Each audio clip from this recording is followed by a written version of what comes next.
loving and understanding. And then as time has gone on, and that there's no, it's 2 o'clock in the morning, you're going to Subway. Subway is open 24 hours. Like, people kill me when they say things like that, because it's like Subway is open 24 hours for a reason. So that when you're hungry at night and you ain't got no food, you go to Subway. Subway, eat fresh. The camera facing north. How is that my issue? Going to Subway at 2 a.m. in the dead of winter is a little weird, especially since he has room service in his fancy skyrise apartment building. But besides that, these attackers were hanging out outside his apartment skyrise at 2 a.m. in negative 10-degree Fahrenheit temperature with a noose and a bottle of bleach. Remember, they would need him to walk out, not leave his skyrise in a limo, a rideshare, in his car, or a friend's car. He would have to leave on foot for them to attack him. But in his story, those attackers clearly weren't outside his building when he left, because if they were, he would have been attacked when he left. So these attackers arrived at his building just in time with a noose and a bottle of bleach to attack him when he got back from his random 2 a.m. Munchies run. It feels like if I had said it was a Muslim or Mexican or someone black, I feel like the doubters would have supported me a lot more. Jussie slipped up there. Did you catch it? Watch again. Stop crying! It feels like if I had said... Yes, he said, if I had said. He's referring back to what he had said, which is the lie. If he was thinking back to what actually happened, he would have said, if they were non-white. But it makes sense why he subconsciously referred back to what he said and not what happened. Because his attackers were not white. It was a Muslim or Mexican or someone black. I feel like the doubters would have supported me a lot more. Now, he seems to be accusing people who don't believe his story as racist, because he seems to think his doubters don't believe white people would do this. No, Jussie, I don't think it's that. Your story is just bogus. And that says a lot about the place that we are in our country right now. The fact that we have these fear mongers, these people that are trying to separate us. That's ironic you say that, Jussie. Try looking in the mirror. And it's just not okay. More incongruency with his smiling, because it doesn't make sense for him to smile based on what he said. The phone. When did you, because as you said, it was an accurate account of the timeline, valuable information. When did you make that information available to the police? We had to give the phone records, which they didn't originally ask for my phone records. They asked for my phone. They wanted me to give my phone to the tech for 3 to 4 hours. I'm sorry, but I'm not gonna do that. Why? Because I have private pictures and videos and numbers, my partner's number, my family's number, my castmates' number, my friends' numbers, my private emails, my private songs, my private voice memos. I don't know what that's going to be to hand over my phone.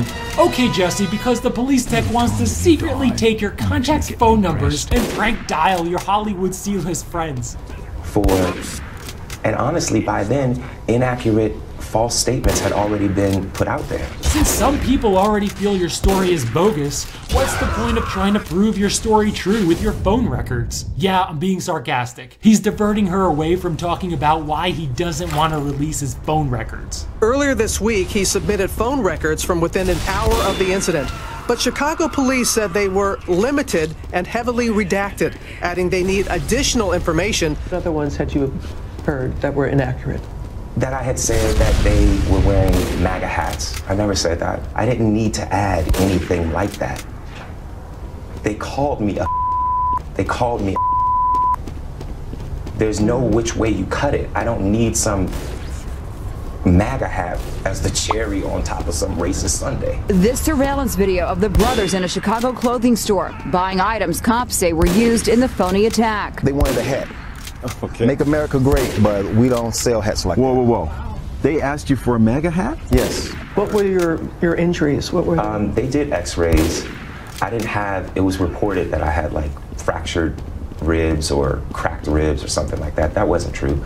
I was just in a lot of pain. The brothers had on gloves during the staged attack where they punched him a little bit. But as far as we can tell, the scratches and bruising that you saw on his face was most likely self-inflicted. My rib was bruised, but nothing was cracked. Like, I walked into the hospital. I walked out of the hospital. Why do you think you were targeted? I can just assume, I mean, I come really, really hard against 45. But there's a problem. He doesn't really come much harder against Trump than most of Hollywood. I looked at Jussie's tweets going back to the summer of 2018, and this is the only one I found of him even mentioning Trump. And it was posted the day he sent out his fake letter to himself. Yeah, I'll get to that in a couple of minutes. He tweeted about the 2018 midterm election, a perfect opportunity to mention how he feels people need to vote against the Trump agenda, but he didn't even mention Trump at all. I come really, really hard against his administration, and I don't hold my tongue. I want to ask you about Jussie Smollett. I think that's horrible. It doesn't get worse, as far as I'm concerned. Were you aware that he made that statement? I saw it. I don't know what to say to that. Jussie seems to smile because the President of the United States is talking about him. Jussie seems to be a narcissist, so getting attention from the President is a dream come true for him. And there is no doubt in your mind what motivated this attack. I can only go off of their words. Alert. Our control point is being captured. Who says empire, this MAGA country, ties a noose around your neck and pours bleach on you? This stunt was orchestrated by Smollett because he was dissatisfied with his salary. So he concocted a story about being attacked. What do you feel people need to hear the most from this story? I think that what people need to hear is just the truth. When he talks about the truth, he shakes his head no, which is incongruent with what he's saying. Typically, someone would be nodding their head in this situation. He doesn't want people to know the truth. It's just the truth, because everybody has their own idea. Some are healing and some are hurtful. But I just want young people, young members of the LGBTQ community, young black children to know how strong that they are, to know the power that they hold in their little pinky. Jussie actually seems to be referring to himself and how he feels so powerful because he used his race and sexual orientation in this attack to become much more famous. The week before the attack, police confirm a letter was sent to the Fox studio in Chicago with threatening language and laced with powdery substance, likely Tylenol. This letter is so fake and overdone. Notice one L in Smollett is backwards, 2 stamps to make sure it goes through. The note is written in letters cut out of a magazine like you see in movies. Only an actor would do this. Do you think there's a link between the letter and the attack? And you did mention it to the police right away about the letter. Absolutely.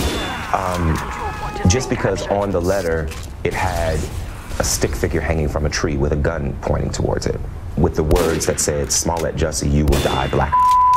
There was no address. The return address said in big red, like caps, MAGA. Did I make that up too? Smollett attempted to gain attention by sending a false letter that relied on racial, homophobic, and political language. When that didn't work, Smollett paid $3,500 to stage this attack. I want that video found so badly because for probably 4 reasons. Number 1, I want them to find the people that did it. Number 2, I want them to stop being able to say alleged attack. Number 3, I want them to see that I fought back. And I want a little gay boy who might watch this to see that I fought back. Again, he seems to have a serious inferiority complex, feeling like people think he's physically weak. And it does not take anything away from people that are not able to do that. But I fought back. They ran off. I didn't. Defendant Smollett further detailed that he wanted Abel to attack him, but not hurt him too badly, and to give him a chance to appear to fight back. What do you say to a young gay man, a young gay person? To learn to fight. And don't just mean like learn to fight. I mean, learn to fight. Learn to be a fighter. I am not advocating violence at all. So let's be clear about that. If you're gonna die, fight until you do. Because if you don't fight, you have no chance. I have fought for love. I'm an advocate. I respect too much the people who I am now one of those people who have been attacked in any way. You do such a disservice when you lie about things like this. My concern is that hate crimes will now publicly be met with a level of skepticism that previously didn't happen. If the attackers are never found, how will you be able to heal?